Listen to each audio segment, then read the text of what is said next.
Maratti nagaan keenya kabajaa sinaaga qabu jecha FIB irraa oduu yeroo kanaaf qindeeffanneen isinitti hima. Kan isinitti himu Daniel Tasfaayiti. Gareen taajjabdoota gamtaa Afrikaa filannoo Itoophiyaa marsaa ja'affaa geggeessite hanqinoota qabaatus karaa amanamummaa qabuun raawwatameera jedhe. Gabaasa isaa jalqaba baasee kanaan gareen taajjabdoota gamtaa Afrikaa filannichi jalqabee hanga raawwii fi lakkaa'amuu isaatti kan jiru taajjabeera jechuun ibsee jira. Dalisaalamuu akka nutti isinitti hima.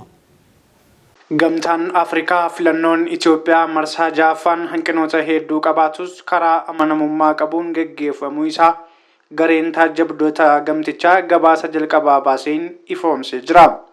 Filannichi hanqinoota loojistikii fi nageenyaa, dhiibbaa siyaasaa fi of eeggannoo dhabuu weeraraa koronaa vaayirasii irraa kan hafe qophiiwwan filannoon duraa fi guyyaa filannoo wantoonni hojjetaman karaa seera qabeessa, naga qabeessaa fi amanamummaa qabuun raawwatameera jechuun ibsa isaa jalqabaa kanaan gabaasa isaa keessatti fudhatee ba'eetii jira.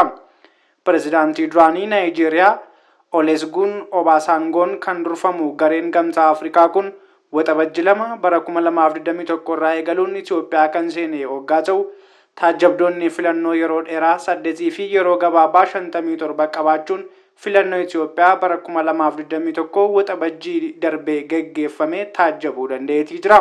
Filannoon Itoophiyaa kun erga Abiy Ahmed bara 2008 gara aangootti dhufee yeroo jalqabaaf kan geggeeffame waggaa ta'u Abiy Ahmed yeroo jalqabaaf aangoo seeraan filatamee qabaachuuf dorgomuu isaa koreen taajjabdoota gamtaa Afrikaa kun ibsu. Akka gareen gamtaa Afrikaa kun gabaasa isaa keessatti ibsutti filannoo bara 2015 waliin yoo wal bira qabamee ilaalamu erga ministeerri muummee Abiy Ahmed gara aangootti dhufanii namootni siyaasaa hidhaa turan gadhiifamuu fi dirreen siyaasaa qaamolee siivilii ta'an banaa ta'uu hubadheeraa jechuun gabaasa baasee keessatti ibseetii jira. Garuu paartiileen siyaasaa filannoo keessaa ba'an akka jiranis kan eeru. Gareen taajjabbii filannoo gamtaa Afrikaa kun naannolee Oromiyaa keessaa Koongiresiin Federaalistii Oromoo dursee filannoo keessaa ba'uun bakka hedduutti morkataan akka hin jirre taasiseera jechuun ibsa isaa keessatti tuqeetii jira. Naannoo Oromiyaa keessaa kan socho'u Koongiresiin Federaalistii Oromoo fi Addi Bilisummaa Oromoo miseensonnii fi hooggansi isaanii hedduun jalaa hidhamuu ibsuun dhiibamnee filannoo keessaa baanee jedhanii yeroo garaagaraatti boordii filannoo Itoophiyaa fi qaama dhimmi ilaallatu hundatti ibsataa turuun isaanii ni yaadatama. Gama taajjabbii filannoo Itoophiyaan geggeessite kana taajjabuuf gareen ergame kan mormitoonni himataniin faallaa ta'us rakkinoota loojistikii malee rakkoo tokko malee xumuramuu isaa afaan guutuun ibsa isaa jalqabaa kana keessatti gamtaan kun tuqeetii jira. Gamtichi akkaataa heera Itoophiyaa bara 1995 fi labsii boordii filannoo biyyaalessaa bara 2019 galmee paartiilee siyaasaa fi naamusa filannoo ilaalchisee baheen filannichi hanqinoota qabaatus ulaagaa filannoo dimokiraatawaa sadarkaa naannoo fi idil addunyaa guutuu isaa taajjabneerra jedha. Boordiin filannoo biyyaalessaa Itoophiyaa paartiileen siyaasaa 53 ta'an filannoo bara 2021 kanaaf galmeessee kan ture waggaa ta'u isaan keessaa 46 akka ta'an filannicha irratti hirmaataniiru. Paartiileen 17 ta'an mana maree bakka bu'oota uummataaf 29 ka ta'an ammoo mana maree naannoof kan dorgoman waggaa ta'u gareen taajjabdoota gamtaa Afrikaa filannoo kana keessa Koongiresiin Federaalistii Oromoo ba'uusaa hubadheen jira jechuun ibsa isaa keessatti eereetii jira. Koongiresiin Federaalistii Oromoo filannicha keessaa ba'uun naannoo Oromiyaa keessaa bakka hedduu morkii malee hambiseera. Sababii itti filannicha keessaa ba'an ammoo doorsisaa fi dararaan miseensota isaanii irra ga'uu himatan jechuun gabaasa isaa keessatti tuqeetii jira. Gamtaan kun akka gabaasa gamtichaatti filannoo kana irratti kanneen hirmaannaan dubartootaa fi qaama miidhamtootaa gaarii ta'us kaafameetii jira. Filannoo biyyaalessaa marsaa ja'affaa Itoophiyaan kun rakkoo nageenyaa hanqina meeshaalee filannoo fi weerarrii koronaa vaayirasii mudatus karaa ulaagaa naannoo fi idil addunyaa guutuu danda'uun geggeeffameera jechuun gareen taajjabdoota gamtaa Afrikaa filannicha taajjabuuf gama Itoophiyaatti ergaman ibsaniiru. Bifuma wal fakkaatuun gamtaan waldaalee dhaabbilee siivilii Itoophiyaas gama isaatiin taajjabbii filannoo biyyaalessaa marsaa ja'affaa Itoophiyaa irratti taasisirratti gabaasa jalqabaa ifoomseetii jira. Gamtaan waldaalee biyya keessaa 176 walitti dhufuun hundeessan gamtaa waldaalee dhaabbilee siivilii Itoophiyaa filannoof naannolee filannichi itti adeemsifamee 7 fi bulchiinsa magaalotaa 2 keessatti adeemsa filannoo biyyaalessaa marsaa ja'affaa taajjabuu isaa himeetii jira. Kana malees hanqinootaaf rakkoowwan filannicha mudatan kaasuun filannoon marsaa ja'affaa Itoophiyaan geggeessite karaa nagaan xumuramuu isaa isaanis ibsa isaanii keessatti gabaasa bal'aa baasaniitii jiru. BBC Afaan Oromoo wabeeffanne. Walga'iin addaa mana maree ministeerota mootummoota misooma Afrikaa 72ffaan dhimmoota Sudaan Kibbaa, Somaaliyaa, COVID-19 fi buqqaatota deebisanii ijaaruu irratti xiyyeeffate intarneetiidhaan geggeeffameera. Jilli Itoophiyaa ministeera deetaa ministeera dhimma alaa ambaasaaddar Birtukaan Ayyaanoon durfamu filannoon biyyaalessa Itoophiyaa marsaa ja'affaan milkiin xumuramu ibseera. Milkaa'ina filannichaaf biyyootaa fi dhaabbilee deeggarsa garaagaraa taasisan galateeffataniiru. Humnoonni siyaasaa Somaaliyaa garaagartee filannoo irratti qaban mariin furuu fi filannoo geggeessuuf murannoo fi qophii agarsiisan ambaasaaddar Birtukaan dinqisiifataniiru. Haalli nageenya Sudaan Kibbaa fooyya'aa dhufuu fi waliigaltee Finfinneetti mallatteessaniin qaamni hundi hojiitti hiikuu akka qaban waamicha dhiyeessaniiru. Ambaasaaddar Birtukaan waliigaltee nageenyaa hojiitti hiikuuf rakkoolee mudataa jiran furuuf Itoophiyaan deeggarsa barbaachisu kan taasiftu ta'uu mirkaneessaniiru. Uwwisa talaallii COVID-19 babal'isuu fi maallaqa barbaachisu dhiyeessuuf miseensonni dhaabbatichaa tattaaffii taasisuu akka qaban waamicha taasisu ragaan waajjira dubbii himaa ministeera dhimma alaarraa argame ni argisiisa.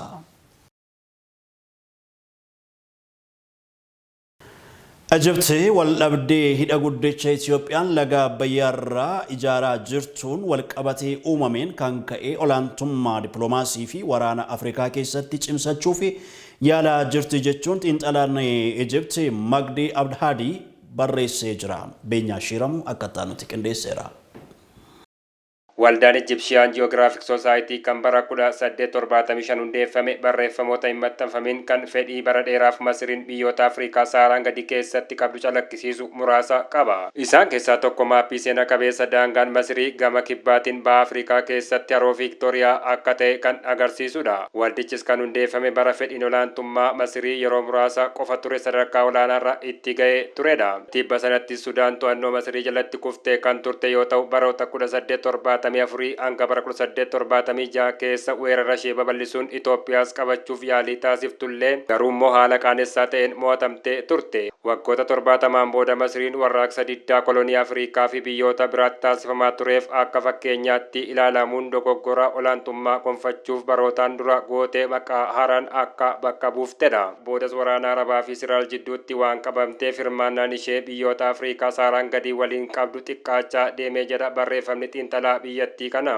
Haa ta'u malee waggoota muraasa darban keessa ammoo walitti dhufeenyi isheen keessattuu biyyoota yaa laga Abbayyaa waliin taasiftu haalaan dabalaa dhufes jedha barreeffamichi. Masriin baatiiwwan dhiyeenyaa keessa biyyoota akka Yugaandaa, Keeniyaa, Buruundii, Ruwaandaa fi Jibuutii waliin hidhata loltummaa fi waliigalteewwan dinagdee mallatteessitee kan jirtu akka ta'etu himamee jira. Kaayiroon Sudaanii waliin waliigaltee walta'iinsa guddaa taasisuun dhiyeenya kana shaakala waraanaa kan xiyyaarota waraanaa fi humnoota addaa hirmaachise waliin geggeessitee akka jirtu barreeffama kana keessatti eeramee kan jirudha. Akka barreeffamni xiinxalaa kanaa mul'isutti Masriin dhiyeessii ibsaa ishee Sudaanii waliin kan walitti hiite yoo ta'u neetwoorkiiwwan baaburaas walitti hidhuuf karoora baafattee akka jirtudha. Karoora kanaanis tajaajila baaburaa magaalaa Aleksaandariyaatii hanga Keepitaawon kan Afrikaa kibbaa ijaaruuf mul'ata akka qabduras jedhameera. Dhimmi jijjiirama imaammata alaa Masrii kana duuba jiru guddaanis waldhabdee ijaarsa hidha haaromsaa Itoophiyaan geggeessaa jirtuun kan walqabate akka ta'edha. Ekspertiin imaammata alaa Masrii Naa'el Shaamaa akka himanitti Masriin garaagarummaa Itoophiyaa waliin hidha guddichaa irratti qabdu karaa dippiloomaasiin furuu amanti. Garuu immoo adeemsi marichaa kan xumurame fakkaata jedhan. Taanzaaniyaan biyya fakkeenya biraa kan Masriin hidha madda annisaa Juuliyees Nyerere laga Ruufii irratti ijaarame irratti investii guddaa itti baaftedha. Kanaanis Kaayiroon akka fakkeenya fedhii deeggarsa misooma biyyoota yaa laga Abbayyaaf qabduutti akka fudhatamuuf akka barbaaddu barreeffamni xiinxalaan biyyattii barreesse kun kan himudha. Biyyi Abbayyaan ala bishaan dhugaatii fi qonnaaf madda biraa hin qabne Masriin ergaa ishee kana addunyaatti dabarfachuuf yaalaa akka jirtudha. Masriin ijaarsa hidha guddicha Itoophiyaan geggeessaa jirtu kallattiin mormuu baattullee amantaa bishaan na jalaa hir'isa jechuun yeroo garaagaraatti yaaddoo qabdu ibsiti. Kanaafis waliigalteen seeraa adeemsicha to'atu akka mallattaa'uuf gaafattee turte. Masriin komiiwwan hidhichi qonna kiyya na jalaa hubaa gogiinsa cimaa qaqqabsiisuu fi hojii dhabdummaa misoomaaf madda ta'uu mala kanneen jedhan kaafti. Gama biraatiin ammoo Itoophiyaan idichi fedhiiwwan misoomaa fi uummata isheef ibsaa dhiyeessuuf murteessaadha jetti. Akka barreeffama xiinxalaa kanaatti jijjiiramni kallattii fi maammataalaa biyyoota Afrikaa Saharaan gadi irratti Masriin xiyyeeffatte kun lammiilee biyyattii muraasaan xiqqoo kan barfatedha jedhamas jira. Yuunivarsiitii UK Westministeritti barsiisaa fi gorsaan dinagdee Waal Baaqirii maammatawwan ammayyaa keessatti dhiibbaa taasisuun qawwee fi madfii qofaan miti jedhan. Waliigalteen nageenyaa Masriin biyyoota yaa'a abbayyaa kan akka Burundii, Ruwaandaa yookaan Yuugaandaa waliin taasifte waan gaariidha, garuu immoo olaantummaan isheen barbaaddu in argamsiisuufi jedhanis barreessan. Meeshaa loltummaan caalaa hidhata daldalaa cimaatu kana argamsiisuu dandeessas jedhaniiru. Masriin waan hin barbaanne kamuu biyyoota kanneen irraa haa bittu kan jedhu hin jiru, garuu immoo fakkeenyaaf biyyoonni yaa'a abbayyaa buna sadarkaa olaanaa ta'e oomishu. Masriin immoo waggaan buna doolaara miliyoona 95.5 bitti. Isaan keessaa dhibbeentaa 95 Afrikaan alarraa galchiti. Haa ta'u malee gama Masriitiin miirri dubbii barbaachaa dabalaa kan jirudha. Bulchiinsi Masrii pirezidaantii biyyattii dabalatee gama Itoophiyaa irraa yaada argachuuf dhiibbaa olaanaa jalatti argamus jedha xiinxalaan kun. BBC'n akka gabaasetti deeggartoonni Abdul Fattah muraasni isaanii gungummii yaadamne dhageessisaa jiru. Mirga bishaan Masrii eegsisuu dadhabe jechuun kanaan booda biyya hoogganuu hin danda'u jechuudha jedhaa akka jiranidha. Masrii fi Sudaan waldhabdee dicha kanaas nageenyaa fi tasgabbii naannichaaf dhiibbaa qabaata jechuun gara mana maree nageenyaa UN'tti geessanii turan. Dhimmichi gara mana maree nageenyaatti geeffamuun dura gamtaa Afrikaatiin akka furamuuf eegamus furmaata malee kan hafedha. Sudaanii fi Masriin lamaan isaaniiyyuu Itoophiyaa yoo himatan Itoophiyaan immoo gama isheetiin ammoo biyyoonni ollaa lameen ga'ee bishaan irra caalaa qabaachuuf yaalu jechuun komatti. BBC Afaan Oromoorraa odeeffanne. Televizyiniin FIB Finfinnee Integrated Broadcast damee isaa isa jalqabaa United Arab Emirates biyyoota baha giddu galeessaatti banee jira. Walitti qabaan boordii FIB obbo Lammii Taayyee fi United Arab Emirates ambaasaadara Itoophiyaa kan ta'an ambaasaadar Suleemaan Daddafoo yaada kennaniin lammiileen Itoophiyaa biyyicha jiranii fi godaansa seeraan alaa hir'isuu fi FIB TV'n hojii guddaa hojjechuu waan danda'uuf asitti banamuunsaa nu gammachiiseera jedhaniiru. Obbo Dachaasaa Maammoo Mazammar ilmi gooticha Maammoo Mazammaris gama isaaniin humni miidiyaan qabu guddaa waan ta'eef televizyiniin FIB asitti banamuunsaa lammiilee keenyaaf sagalee ta'uuf ni gargaara jedhanii jiru. Mubaarik Bashir akka ta'anitti qindeesseera.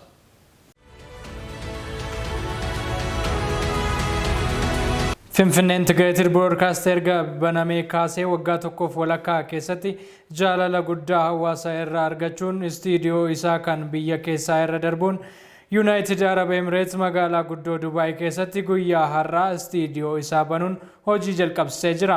Sirna hojii jalqabsiisuu kana irratti kan argaman walitti qabaan boordii FIB obbo Lammii Taayyee akka jedhanitti uummanni Oromoo qabeenya guddaa of harkaa qabuu fi beekumsa isaatti fayyadamuun lammiilee keenya sababoota garagaraan gara Dubai dhufan gargaaruuf jedhan. Biyya kanatti FIB stuudiyoo keenya asitti banuun kan barbaachiseef sababni guddaan uummanni keenya risoorsii gurguddaa harkaa qabaa, beektota hedduu of harkaa qabaa, hojii gurguddaa hojjechaa jira, hojjechuus ni danda'a. Kanaaf immoo miidiyaan isaan barbaachisa waan ta'eef biyya keenya ala baanee iddoo kanatti dhufuun immoo kan nu barbaachisee fi lammiilee keenya biyya kana sababa dinagdeetiin, sababa hawaasummaatiin, sababa siyaasaatiin, kallattii adda addaatiin dhufanii biyya kana keessa jiraatanii haala ittiin bakka isaan jiranitti imbaasii keenya biyya kana jiru wajjin walii gallee waan biyya irratti ejjennoo tokko qabaannee walii wajjin hojjechuu akka dandeenyu maaltu biyya keessatti deemaa jira, maaltu biyya kanatti deemaa jira, risoorsii biyya keessa jiru, risoorsii biyya kana jiru walitti fiduudhaanii FIB'n qaqqabdummaasaa akka biyya kanatti babal'isu gochuu yaadameeti jechuudha.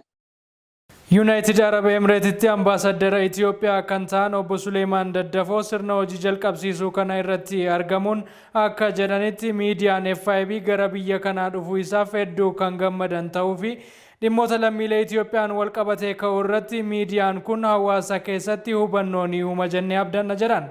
Itti dabaluun sababoota lammiileen Itoophiyaan hedduun biyyichatti hidhamaa turanii fi hidhamaa jiran irratti yaada isaanii nuuf qoodaniiru. Lammiiwwan keenya isaantu of miidha. isaan tuuf miidha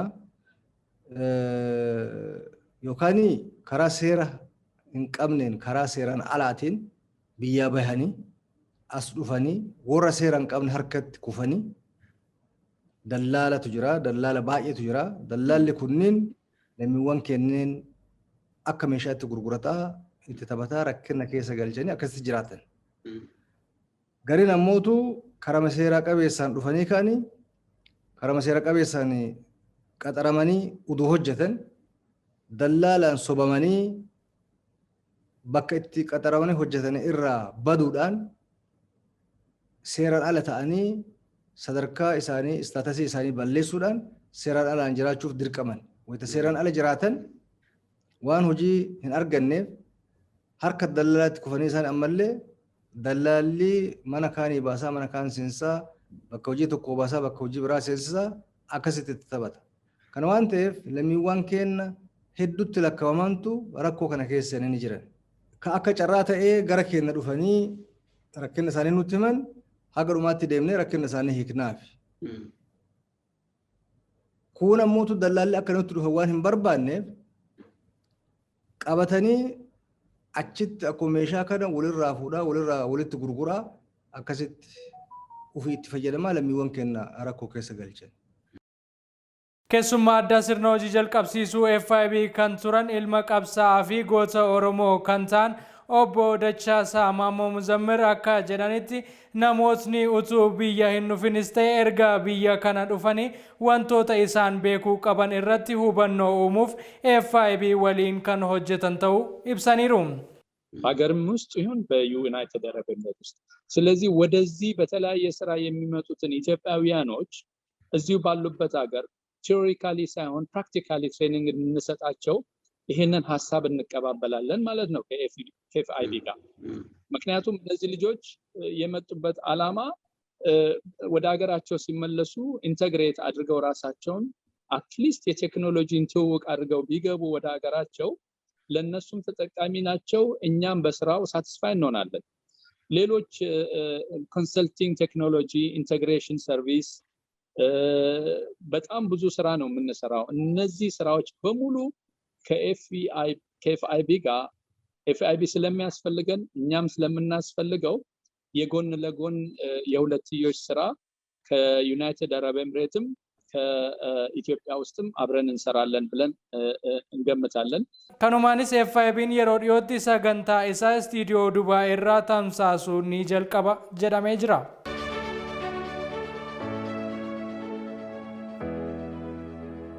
Itoophiyaan haleellaa xiyyaaraa Tigraayitti raawwate jechuun UN balaaleffateef deebii kennitee jirti. Ibsa haleellaan qilleensarraa lammiilee nagaa irratti raawwate jechuun Yuunaayitid Isteetii fi Awurooppaa Yuuniyoon balaaleffachuun baasan hordofe Ambaasaadar Diinaa Muftii namoonni haleellaan qilleensaa raawwatameera mootummaan lammiilee miidheera jedhanii ibsa baasan filannoo seena qabeessa kana ibsa isaanii keessatti eeruuf illee dhimma hin qabanii jedhan. Kanaan dura maqaa dimokiraasiitiin kunneen kakachaa turan nuti abbaa dimokiraasiitii kunneen ofiin jedhan filannoo uummatni Itoophiyaa baay'inaan ba'ee bifa tasgabbii qabuun adeemsise osoo hin heerin xiyyeeffannoo jijjiiruuf waan kana uumanii jedhan. Ambaasaadar Diinaan kana kan jedhan erga gamtaan Awurooppaa fi Yuunaayitid Isteet haleellaa xiyyaaraa waxabajjii 22 naannoo Tigraayitti namoota nagaa irratti raawwate jedhamee cimsannee balaaleffanna jedhanii ibsa baasaniiti.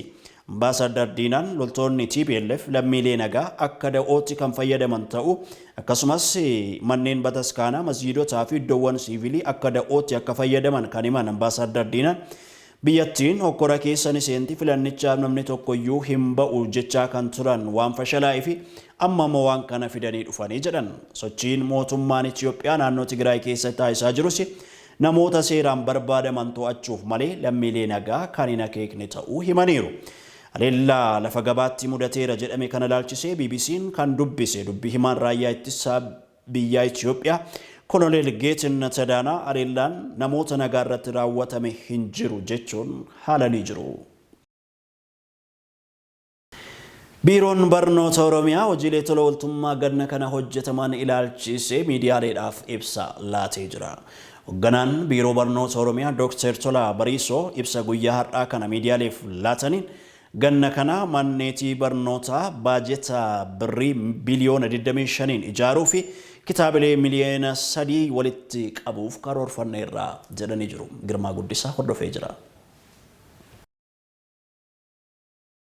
Biiroon barnoota Oromiyaa bara 2018 keessa hojiilee barnoota naannoo Oromiyaa keessatti hojjechuuf birrii biliyoona 5.5 karoorfate keessa birrii biliyoona 5.2 kan ta'uun mana barnoota 34,247 kan ta'u hojjetamanii dhumachuu isaanii hoogganaan biiroo barnoota Oromiyaa kan ta'an Dr. Tolaa Bariisoon ibsa miidiyaaleef kennaniin himanii jiru. Namoonni dhuunfaa, namoonni garee hojjetanii waan kana daree 34,247 kana ijaaruun dandeenyee jirra jechaadha. Kun hojii guddaa jennee ilaaluu dandeenya. Inni lammaffaan manneen barnootaa keessatti hojiin qulqullinaa baay'ee hojii ijoodha jedhamee fudhatama. Kanaafuu mana qulqullinaa yookiin mana fincaanii 8,195 ijaarre. Inni kun akka hojii jabaa lammaffoo tokkotti fudhachuu waan dandeenyu. Inni kan biraa mana dubbisaa. Mana dubbisaa dhaloota aadaa dubbisuu qabu horachuun baay'ee murteessaadha jechaadha. Mana barumsaa keessatti manni dubbisaa ni barbaachisa. Hawaasa keessattis manni dubbisaa ni barbaachisa. Kanaaf mana barumsaa keessatti qofa manni dubbisaa ijaarame 5,481 hojii tajaajila lammummaa kanaaf 5,481 ijaarree akkasumaanis immoo mana barumsa hawaasa keessatti kan ijaaramu hawaasnis iddoon dubbisaa jiraachuu qaba. Mana dubbisaa 345 kan ijaarame hojii tajaajila lammummaa kanaan. Oromiyaa keessatti manneen barnootaa ibsaa bishaanii fi manneen dubbisaa hin qabneef illee ijaarsi akka taasifamee jiru Dr. Tolaa Bariisoon himanii jiru. Bishaan hin qabanii, ibsaan qabanii mana barumsa 3,654 fi bishaan galchinee jirra. Mana barumsa 3,654 kan bishaan galeef. Kan ibsaan galeef immoo mana barumsa 717. Gara biraatiin immoo dawoo dubbisaa kan jennu jira. Dawoo dubbisaa kan faranjoon reading park jedhanii yaaman. Dawoo dubbisaa kuni mana barumsaa keessatti dawoon jiraatee barattootaaf barsiisaaf inni kuni 30,347 tolchinee jechaadha. Dabalataanis manneen barnoota maqaa bu'uura boruu kan jedhamuun moggaasa argatan 3,000 kan ta'u qarshii baajata biliyoona 25 ganna kana irraa kaasee gara hojiitti akka seenanus Dr. Tolaan himanii jiru. Kana 3,000 ijaarraa jechaadha. 3,000. Inni kuni 3,000 kan ijaarru Oromiyaaf kan barbaachisu 7,126 keessaa marsaa dura 3,000 ijaarra. Kuni guutummaan guututti hojii tajaajila lammummaatiin kan ijaaramu ta'a. Karoorri isaa 3,000 kun eessatti akka ijaaramu caccabee aanaaf godinaaf magaalaaf caccabee adda bahee jira jechaadha. Kanaafuu amma magaalonni godinaaleen iddoo qopheeffataa jiru karoora kana irratti hin dubbanna. Ganna kana irraa kaasee kitaabota miliyoona 3 walitti akka qabamuu fi barnoonni ga'eessaa Oromiyaa keessatti akka kennamuu fi barsiisotaa fi namoota tola ooltummaadhaan hirmaatan 100,000 kan ta'an leenjisuun ga'eessota miliyoona 3 barsiisuuf biiroon barnoota Oromiyaa karoora qabaachuu isaas himanii jiru. Muuxannoo bara darbeerraa kaanee kitaaba miliyoonii 3 walitti qabna. Kitaaba riferensii ta'u barataan dubbisuu danda'u. Kan ijoolleef ta'u barataa mana barumsa keessa hedduutu jira. Bara darbee miliyoona 1.2 walitti qabne bara kana miliyoona 3 walitti qabuuf deemna. Hojii akka sadaffaatitti hojjennu hojiin keenya kan barnoota ga'eessotaa kun baay'ee laafadha. Barnooti ga'eessotaa biyya kana keessatti dur muuxannoo gaarii ture amma garuu barnoota ga'eessotaa barsiisuun laafaa ta'ee waan dhufeef hojjettoota warra volontarii ta'an yookiin immoo heeyyamamaa ta'an ganna kana nama 100,000 bobbaasnee nama miliyoonii 3 barsiisuu barbaanna. Ga'eessota ijaaruudha. Keessumattuu naannoo godinaalee horsiisee bulaa kan jennu godina gara 8 Oromiyaa keessa jira. Achi keessatti qorannoo nuti geggeessine kan nutti argisiisu barsiisonni naannoo horsiisee bulaatti barsiisan iddoo sanitti mana jireenyaa argachuu baay'ee rakkatu. Barsiisaa kamuu caalaa jechaadha. Kanarraa ka'ee barsiisaa muuxannoo qabu achi baay'een taa'u. Barsiisaa muuxannoo qabu achi hin taa'u. Kanaaf barsiisaa kana maaliin tursiisuu dandeenya jennee yoo yaadnu mana jireenyaa atileest gaarii ta'e qabaachuun baay'ee barbaachisaa ta'e waan argameef godinaalee 8 kana keessatti mana jireenyaa innis diizaayiniin isaa xumuramee jira. Diizaayinii qophaa'e kana mana jireenya barsiisotaa 15,700 ijaarra. Dhumarratti Oromiyaa keessatti barattoota harka qalleeyyii 10,000 kan ta'anii fi deeggarsi akka taasifamu Dr. Tolaa Bariisoon himanii jiru. Barattoota harka qalleeyyii deeggarsa barbaadan baay'eetu jira. Yuunifoormii kan barbaadan, dabtara kan barbaadan, deeggarsa kan barbaadan gara 10,000 tilmaamnee jira. Barattoota 10,000f deeggarsa isaan barbaachisu walitti qabnee gargaaruu kan jedhu. Waliigala yoo ilaallu hojii tajaajila lammummaatiin ganna kanarraa kaasnee kan hojjannu hojii biliyoona 25tti tilmaamu. Oduu keenya biyya alaatiin dubartiin Afrikaa kibbaa Goshaamee Siitolee jedhamtu al takkatti daa'imman 10 deesse jechuun tibbana oduun gabaafamaa ture dhugaa miti jedhee qorannoon dhimma kanarratti geggeeffame. Hospitaalli kutaa biyya Guuteeng keessa jiru kamuu daa'imman 10 dhalachuu isaanii hin galmeessine jedhee mootummaan naannichaa. Qorannoon fayyaa aadde Siitolee akka agarsiisutti haati kun dhiyeenya kana ulfayyuu hin turre jedha. Dubartiin ganna 37 kun wayitammaa haaluma seera fayyaa sammuun hordofii jala kan jirtu waggaa ta'u deeggarsis taasifamaa fi jira jedhameera. Ibsi qorannoo ba'e kana oduu kana uumuuf sababni duuba jiru maal akka ta'e hin himne. Qabeenyaan dhaabbata Independence Online kan ta'e miidiyaan Pretoria News oduu kana jalqaba baase. Ammallee dhaabbanni kun oduun kun dhugaadha jechuun cichee jira. Dabaluunis miidiyaan kun aadde Siitolee daa'imman kanneen kan deesse gaafa waxabajji 7 yoo ta'u hospitaala magaalaa Pretooriyaatti argamu Stef Biko Academic Hospital jedhamutti hojjetoonni hospitaalichaa kanaaf qophii ga'aa hin goone ture jechuunis gabaase. Hospitaalichaa fi aangawoonni fayyaa naannichaa dhibaa'ummaa meedikaalaa agarsiisan dhoksuuf yaalaa jiru jedhee himate. Himannaaleen kun dhara ragaan kan hin deeggaramnee fi maqaa gaarii hospitaalaa Stef Biko fi mootummaa naannoo Guuteeng balleessuuf kan kaayyeeffatan jedha ibsi mootummaan dhiyeenya kana kan ba'e. Kanarra darbees gulaalaa olaanaa Pretoria News Piet Pampidi fi IOL irratti tarkaanfiin seeraanii fudhatamas jedhan.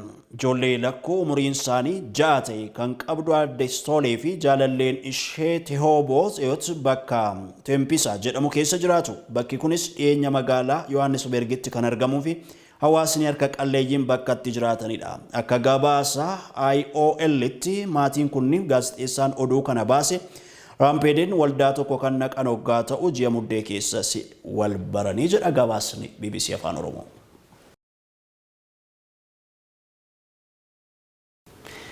Jaalatamoo daawwattoota keenya oduu keenya yeroo kanaaf qindeeffannee xumurree jirraan waliin turuu keessanii fi ulfaadhaa. Oduuwwan wayitaawoo kan biyya keessaaf kan addunyaa argachuudhaaf 75-76 irratti okee jettanii nuuf erguu dandeessu. Qophiileen FIB afaan itti ufaniiru daawwadhaa. Andaaneel Tasfaayitii yeroo gaarii.